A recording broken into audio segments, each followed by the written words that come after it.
Gold, trusted gold buyers. మీరు తాకట్టు పెట్టిన బంగారాన్ని విడిపించి ఈ రోజు ఉన్న మార్కెట్ ధరకు కొనబడను.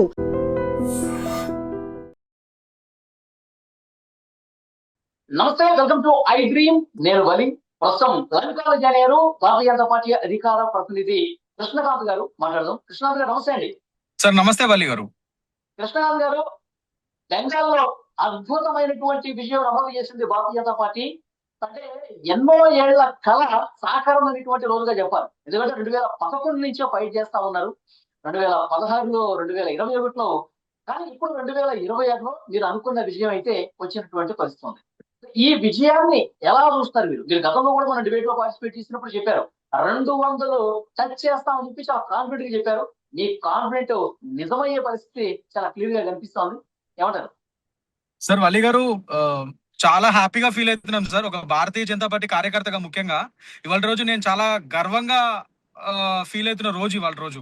ఎందుకంటే వెస్ట్ బెంగాల్ ఏదైతే ఉందో, మనం ఇదివరకు కూడా మాట్లాడుకున్నాం మన ఇంటర్వ్యూలో. ఇది మా party organisation national general secretary B L Santosh garu, ఎవరైతే సీనియర్ లీడరో మా పార్టీకి, ఆయన చెప్పారు ఎలక్షన్స్ ముందు ఇట్లానే మీడియా మిత్రులు అడిగినప్పుడు, వెస్ట్ బెంగాల్ అనేది మాకు కేవలం ఒక ఎలక్టోరల్ బ్యాటిల్ కాదు, ఇది సివిలైజేషనల్ బ్యాటిల్ అని చెప్పి అన్నారు ఆయన. అంటే ఒక మన సివిలైజేషన్ ఉనికి కోసం ఈ యొక్క ఎలక్షన్స్ విన్ అవడం అనేది చాలా ఇంపార్టెంట్ ఈసారి మనం. సో అలాంటిది అనుకున్న ప్రకారంగానే మేము కష్టపడి సాధించాము. ఇది ముఖ్యంగా ప్రతి భారతీయ జనతా పార్టీ కార్యకర్తకి కంగ్రాచులేషన్స్ చెప్పాల్సిన వేలేది. ఎందుకంటే వాళ్ళు ఇవాళ రోజు వెస్ట్ బెంగాల్లో ఎన్నో ఏళ్లుగా శ్రమపడి, ఎన్నో హింసకి గురై, ఎన్నో బాధలు పడి, ఎన్నో తన్నులు తిని, ఎంతో మంది చంపేయబడ్డారు మా కార్యకర్తలు. ఇన్ని కష్టాలు పడి కూడా ఇవాళ రోజు మేము గవర్నమెంట్ ఫామ్ చేసామంటే వాళ్ళందరికీ, ఆ తల్లులందరికీ, ఆ పిల్లల్ని కన్నా, మా భారతీయ జనతా పార్టీ కార్యకర్తలు పిల్లల్ని కన్నా మా తల్లులందరికీ కూడా సలాం సార్. ఇవాళ రోజు హ్యాట్స్ ఆఫ్ చెప్తున్నాను నేను. పశ్చిమ బెంగాల్ నుంచి మమతా బెనర్జీ గారు మాట్లాడిన మాటలు మనకి బ్రేకింగ్ న్యూస్ రూపంలో వస్తా ఉన్నాయి. ఆమె అంటా ఉన్నారు, ఏదో మాయ చేసినట్టు పరిస్థితి ఉంది, ఏదో మంత్రాలు మాయ చేసినట్టుగా ఈ ఫలితాలు కనిపిస్తున్నాయి, దీని వెనకాల ఏదో జరిగింది అని ఆమె మాట్లాడారు. ఎట్లా చూస్తారు ఈ వ్యాఖ్యని? సార్ ఇప్పుడు మా ప్రభుత్వం వచ్చి దగ్గర దగ్గర 12 ఏళ్ళు అవుతుంది సార్, సెంట్రల్ గవర్నమెంట్. మరి గత 2016లోను 2021లోను మరి మమతా దీది గవర్నమెంట్ వచ్చింది కదా, మరి అప్పుడు ఎందుకు మాట్లాడలేదు ఈ మాటలన్నీ? అవునా కదా? ఇప్పుడు మేము గెలిస్తే మాత్రం ఎందుకు మాట్లాడేది? ఇది ఒక 15 ఏళ్ల కళ. 15 ఏళ్ళు కష్టపడితే దగ్గర దగ్గర ఒక ఎంతో కష్టపడుతూ వచ్చింది. మనం ఆ రోజు కూడా చెప్పుకున్నాం, 2016లో కేవలం 3 సీట్లతో స్టార్ట్ అయ్యాం మేము వెస్ట్ బెంగాల్లో.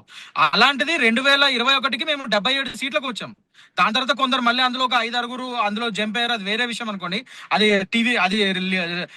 టిపికల్ టీఎంసీ పాలిటిక్స్, అది చెత్త పాలిటిక్స్ అవి. సో కానీ మొత్తానికి అయితే మేము 70 చెరువులో ఉన్నాం ఆల్రెడీ. అంటే 77 సీట్లు ఆల్రెడీ 2021 గెలిచాం కదా. ఆ లెక్కన నేను అదే చెప్పాను మొన్న మీకు. ఈసారి మేము ఇంకా అది డబుల్ అవుతుంది, కానీ ఇంకా ఓట్ షేర్ పెరిగి ఇంకా డబుల్ అవుతుంది. ఆ లెక్కనే మేము మ్యాజిక్ ఫిగర్ 148 కొట్టేస్తాం అక్కడే. కానీ నా అంచనా ప్రకారం చాలా వ్యత్యాసం ఉంటుంది. ఈ survey poles, even exit polls అన్ని రెండు టఫ్ ఫైట్ ఉంటుంది టీఎంసీకి అండ్ బీజేపీకి అంటున్నారు. కానీ బీజేపీ కొద్దిగా 10-15 సీట్లతో తేడాతో విన్ అవుతుందని చెప్తున్నారు. అది నమ్మబాకండి, చాలా వ్యత్యాసం ఉంటుంది. ఎందుకంటే ఈసారి రివెంజ్ ఓటింగ్ అయింది.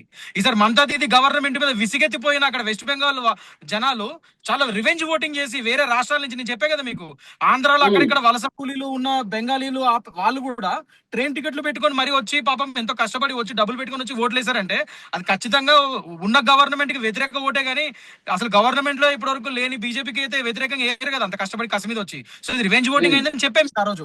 అదే విధంగా నేను మనం అనుకున్నట్టుగా ఇవాళ రోజు 200 పైచీలకు టచ్ చేస్తుందని నా నమ్మకం. చూద్దాం సాయంత్రం కల్లా.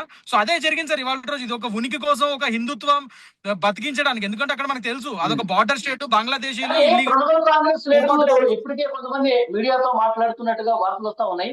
అంటే ఎస్ఐఆర్ ను సర్ను ఉపయోగించి పెద్ద ఎత్తున ఓట్లు తొలగించేశారు. ముందు విడతలో జరిగినటువంటి 152 నియోజకవర్గాల్లో దాదాపు 39 లక్షల ఓట్లు తొలగించేశారు. రెండో విడతలో జరిగిన 142 నియోజకవర్గాల్లో దాదాపు 49 లక్షల ఓట్లు తొలగించేశారు. ఇవన్నీ కూడా ఆల్మోస్ట్ మైనారిటీ ఓట్లే ఎక్కువ తొలగించారు, తృణమూల అనుకూల ఓట్లే తొలగించారు. అందుకే వీళ్ళకి ఈ విజయం వచ్చిందని కామెంట్స్ చేస్తున్నారు ప్రజెంట్. సార్ అంతా పచ్చి అబద్ధాలు సార్. ఎందుకంటే టీఎంసీ గవర్నమెంట్ కి వాళ్ళ మొహం ఎక్కడ పెట్టుకోవాలో తెలియక, ఏం చేయాలో అర్థం కాక, ఈసీ మీద సెంట్రల్ గవర్నమెంట్ మీద లేకపోతే ఇప్పుడు ఎస్ఐఆర్ మీద ఏదైతే రాజ్యాంగబద్ధంగా ఎస్ఐఆర్ అనేది రాజ్యాంగబద్ధమైన ఒక ప్రక్రియ, అది ఈసీఐ అనేది ఎలక్షన్ కమిషన్ ఆఫ్ ఇండియా చేపట్టే ప్రక్రియ. అది ఎలక్షన్ కమిషన్ ఆఫ్ ఇండియా అనేది ఒక రాజ్యాంగబద్ధమైన ఒక సంస్థ. అది దానికి ఏ గవర్నమెంట్ తోనూ ఏ పార్టీతోనూ సంబంధం ఉండదు. అలాంటి వాళ్ళు ఇండివిజువల్ గా చేసిన వాళ్ళ పవర్స్ ఉపయోగించి చేసే రెగ్యులర్ ప్రక్రియను కూడా వీళ్ళు తప్పుపడుతున్నారు. అంటే రాజ్యాంగానికి ఎంత తూట్లు పడుతున్నారో టీఎంసీ అనేది వాళ్ళతో తెలుస్తుంది. సరే, మీరు చెప్పిన లెక్కల ప్రకారం నేను ఇప్పుడు మాట్లాడతాను. దగ్గర 90 లక్షల ఓట్లు ఈ ఎస్ఐఆర్ ద్వారా ఫేక్ ఓట్స్ ని డిలీట్ చేశారని తెలిసి మనకు తెలుస్తుంది. ఆ 90 లక్షల ఫేక్ ఓట్స్ లో ముఖ్యంగా 60% వరకు హిందూ ఓట్లే ఉన్నాయి. కేవలం 30% వరకు మైనారిటీ, మీరు చెప్పిన ముస్లిం కమ్యూనిటీ ఓట్లు ఉన్నాయి. మరి వాళ్ళు చెప్పే లెక్క ప్రకారం అయితే మరి ముస్లిం కమ్యూనిటీ ఓట్ల కంటే హిందూ ఓట్లు ఎక్కువ తొలగింపబడ్డాయి కదా. మరి ఆ లెక్కనంతా మాకు నష్టం జరగాలి కదా. మీ నేరేటివ్ ప్రకారం హిందూ ఓట్లని బీజేపీకి, ముస్లిం ఓట్లు ఇతరత్ర ఓట్లని టీఎంసీ కానీ టీఎంసీ చెప్పుకుంటుంది. మరి అలాంటప్పుడు హిందూ ఓట్లే ఎక్కువ డిలీట్ అయినప్పుడు మరి మాకు నష్టం జరగాలని లాభం ఎట్లా జరుగుతుంది? ప్లస్ ఈ 90 లక్షల మంది ఫేక్ ఓట్స్ డిలీట్ అయిన తర్వాత కూడా బెంగాల్ చరిత్రలోనే హైయెస్ట్ ఓటు శాతం నమోదైంది. అంటే 92% ఓటు శాతం నమోదైంది. మరి 90 లక్షల ఓట్లు డిలీట్ అయిన తర్వాత కూడా 92% ఓటు ఎలా నమోదైంది? మరి ఇవి ఎవరికి చెప్తున్నారు వీళ్ళు? చెవుల పువ్వులు ఇలాంటి పిచ్చి మాటలు మాట్లాడారు కాబట్టి ఇవాళ రోజు వీళ్ళ గవర్నమెంట్ ని తీసి పక్కన పడేశారు అక్కడ ప్రజలు, బెంగాల్ ప్రజలు. సార్, 4 మై మమతా గై, ఇదే అక్కడ జనాలు అనుకున్నారు ఈసారి. అందుకనే 4 మై మమతా దీదీకి గవర్నమెంట్ గై ఇదే అనుకున్నారు వెస్ట్ బెంగాల్ వాళ్ళు. సో అదే మీరు వాళ్ళు చూస్తున్నారు, అంతే, అంతకంటే ఏం లేదు అక్కడ. ఇదే జరుగుతుంది. సార్, మమతా బెనర్జీని వద్దు అనుకోవడానికి ప్రధానమైన రీజన్ ఏంటి? గత 3 పర్యాయాలుగా ఆమె ముఖ్యమంత్రిగా ఉన్నారు. 15 సంవత్సరాల టీఎంసీ పాలన చూసాం. మనం మార్పు కోరుకుందాం, భారతీయ జనతా పార్టీకి ఒక అవకాశం ఇద్దామని చేశారా? లేకపోతే మమతా దీదీ గవర్నమెంట్ లో అరాచకాలు భరించలేక ప్రభుత్వాన్ని మార్చారనుకోవాలి? ఎట్లా చూస్తారు సార్? ముఖ్యంగా మీరు చెప్పిన రెండో పాయింట్ నిజం సార్. ఈమె అరాచకాలు, వీళ్ళ హింసాత్మకమైన రాజకీయాలు భరించలేక అక్కడ జనాలు, ఎందుకంటే అక్కడ ఓపెన్ గా జై శ్రీరామ్ అని చెప్పుకునే పరిస్థితి కూడా లేదు వెస్ట్ బెంగాల్. అన్ని చూసాం మనం. మొన్నటికి మొన్న మనం చూసాము సార్. 34 ఏళ్ళు కమ్యూనిస్ట్ గవర్నమెంట్ పరిపాలించిన వెస్ట్ బెంగాల్లో దాని తర్వాత తృణమూల్ కాంగ్రెస్ వచ్చి 15 ఏళ్ళుగా ఏకదాటిగా వాళ్ళు రూల్ చేస్తున్నారు. అండ్ ఇన్నేళ్ల చరిత్రలో వెస్ట్ బెంగాల్లో ఎప్పుడు ఎలక్షన్స్ జరిగినా హింసాత్మకంగానే జరిగినాయి. ఆ చరిత్ర చెప్తూ నేను చెప్పేది కాదు. అలాంటిది ఈసారి ఎటువంటి హింస జరగకుండా 2.5 లక్షల పైచులకు సిఆర్పిఎఫ్ సెంట్రల్ బలగాలను తెచ్చి చాలా పీస్ఫుల్ గా లా అండ్ ఆర్డర్ మెయింటైన్ చేస్తూ చాలా జాగ్రత్త నిర్వహించబడ్డాం, ట్రాన్స్పరెన్సీతో, క్లియర్ ట్రాన్స్పరెన్సీతో. అప్పటికి మీరు చూస్తే డైమండ్ హార్బర్, ఈ ఫాల్టా లాంటి కాన్స్టిట్యున్సీస్ లో ఇప్పుడు దగ్గర 15 బూత్ లో మళ్ళీ రీపోలింగ్ అవుతుంది. అక్కడ క్లియర్ గా సాక్ష్యాధారాలతో వీడియోలు వచ్చాయి బయటికి, సోషల్ మీడియాలో మనమే చూసాం. బీజేపీ సింబల్ ఉన్న చోట టేబుల్ పెట్టేశారు వాళ్ళు, క్లియర్ గా టీఎంసీ వాళ్ళు. జహంగీర్ ఖాన్ అనే అతను అభ్యర్థి. మరి ఎంత దారుణమైన చేశారు సార్ మనకి బయటపడి. అలాంటి వీడియో ఒకటి బీజేపీకి అలాంటివి చూపించగలిగారు టీఎంసీ వాళ్ళు. వీళ్ళ వీడియోలు ఎందుకు బయటకు వచ్చాయి? సోషల్ మీడియా అనేది పబ్లిక్ ప్లాట్ఫామ్, ఎవరైనా చేయొచ్చు వీడియో. నిజంగా అన్యాయం జరిగితే మళ్ళీ వీళ్ళ వేళ బయటకు వచ్చాయి. అంటే వీళ్ళు ఎంత అన్యాయం చేసి ఇన్ని రోజులు గెలిచారు ఈ 15 ఏళ్లలో అనేది ఒక తార్కాణం ఇది. ఇవాళ రోజు అన్యాయం జరగకుండానే నిజంగానే చట్టభద్రతతో రాజ్యాంగ పరంగా డెమోక్రటిక్ వేలో ఒక లా అండ్ ఆర్డర్ మెయింటైన్ చేస్తూ స్వచ్ఛంగా ట్రాన్స్పరెన్సీగా ఎలక్షన్స్ కండక్ట్ చేద్దాము అన్న దానికే ఇవాళ రోజు మనం బీజేపీ పూనుకొని ఇంత కష్టపడి సిఆర్పిఎఫ్ బలగాలను తెచ్చి మరి ఇంత కష్టపడితే గానీ మనం ఇంత న్యాయపరంగా గెలవలేకపోతున్నాం సార్. అది మీరు చూడాలి అక్కడ. అంటే ఇంత కష్టపడితే కానీ గెలవలేకపోతున్నాం మనం. అంటే ఎంత భయంకరంగా ఉంది అక్కడ. వాళ్ళ తృణమూల్ కాంగ్రెస్ యొక్క గుండాయిజం గానీ, హూలిగనిజం గానీ, వాళ్ళ యొక్క రౌడీ రాజకీయాలు ఎలా ఉన్నాయనేది ఇది ఒక తార్కాణం సార్. అంత భయపడిపోయారు జనాలు. ఇవాళ రోజు ధైర్యంగా వచ్చి మనం సెంట్రల్ బలగాలు పెడతాం వల్ల, election commission of India central బలగాలు తేయడం వల్లనే ఆ ధైర్యంతో బయటకు వచ్చి హిందువులు కూడా చాలా మంది ధైర్యంతో బయటకు వచ్చి ఓట్లేసి ఫస్ట్ టైం బెంగాల్ చరిత్రలోనే మేము బీజేపీ ఓటేసామని చెప్పగలుగుతున్నారు డైరెక్ట్ గా. లేవు. ఎట్లా ఉండబోతుందంటారు బెంగాల్ భవిష్యత్తు? ఎట్లా ఉండబోతుంది? ఎందుకంటే అంటే ఒక్కసారి బెంగాల్ ప్రజలు మనసుకు హత్తుకుంటే చాలా కాలం పాటు వాళ్ళ అధికారంలో ఉంచుతారని చెప్పి గత సాంప్రదాయాలు కనిపిస్తుంది, చరిత్ర కనిపిస్తుంది. కమ్యూనిస్టులు దశాబ్దాల పాటు పరిపాలించారు. ఇప్పుడు ఈమెకి 15 సంవత్సరాలు పట్టించారు. ఇప్పుడు అధికారం చేపట్టబోతున్నటువంటి భారతీయ జనతా పార్టీ భవిష్యత్తు బెంగాల్లో ఎట్లా ఉంటుందని నేను నమ్మకం. సార్, ఒకప్పుడు వెస్ట్ బెంగాల్ అనేది మన దేశ జీడిపిలో one of the major contributor, మనందరికి తెలుసు అది. అలాంటి బెంగాల్ ని ఒక ఇండస్ట్రియల్ హబ్ కింద ఉండేది అది.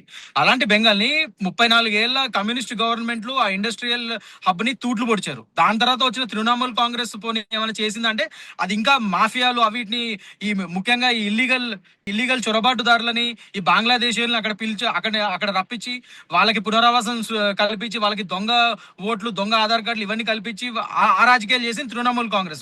సో ఏ విధంగా చూసినా డెవలప్మెంట్ ని అట్టడుగు పంపించేసి ఇవాళ రోజు బెంగాల్ ప్రజలు అక్కడ ఉండి ఉపాధి చేసుకోలేక వేరే రాష్ట్రాలకి, ఇతర రాష్ట్రాలకి తరలిపోయిన వైన మనం చూసాం. అలాంటిది ఇప్పుడు మా గవర్నమెంట్ లో ఒక నిర్దిష్టమైన గవర్నమెంట్, ఒక నిర్దిష్టమైన గవర్నెన్స్ వస్తుంది వెస్ట్ బెంగాల్ కి. మళ్ళీ ఆ పూర్వ వైభవం తీసుకొస్తాం వెస్ట్ బెంగాల్ కి. ఆ ఇండస్ట్రీస్ ని తీసుకొస్తాము. బెంగాల్ డెవలప్మెంట్ చూపిస్తాం మేము. మళ్ళీ బెంగాలీలు అందరూ వేరే ఇతర రాష్ట్రాలకి వలస వెళ్ళిన వాళ్ళందరూ మళ్ళీ తిరిగి బెంగాల్ వచ్చి సెటిల్ అయ్యే విధంగా, వాళ్ళకు మంచి ఉపాధి కల్పించే విధంగా మా డెవలప్మెంటల్ పాలిటిక్స్ ఉండబోతుంది సార్ వెస్ట్ బెంగాల్. మీరు చూస్తారు రానున్న రోజుల్లో. మీకు తెలుసు బీజేపీ ఒక్కసారి వచ్చిందంటే మీరు అన్నట్టుగానే వేరే రాష్ట్రాల్లో ఇప్పటివరకు మేము మళ్ళీ ఓడిపోయింది లేదు.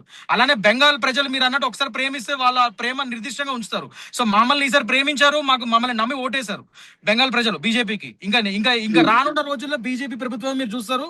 బెంగాల్ యొక్క డెవలప్మెంట్ ని, ప్రోగ్రెస్ ని మీరు రానున్న రోజుల్లో చూస్తారు. బెంగాల్ ని one of the top most state కింద డెవలప్ చేయడం అనేది మీరు బీజేపీ ప్రభుత్వంలో చూస్తారు మీరు ఖచ్చితంగా. ఎస్. ఓకే, పశ్చిమ బెంగాల్లో అద్భుత విజయం సాధించారు కాబట్టి ఇక సంబరాల్లో మునిగిపోండి హ్యాపీగా.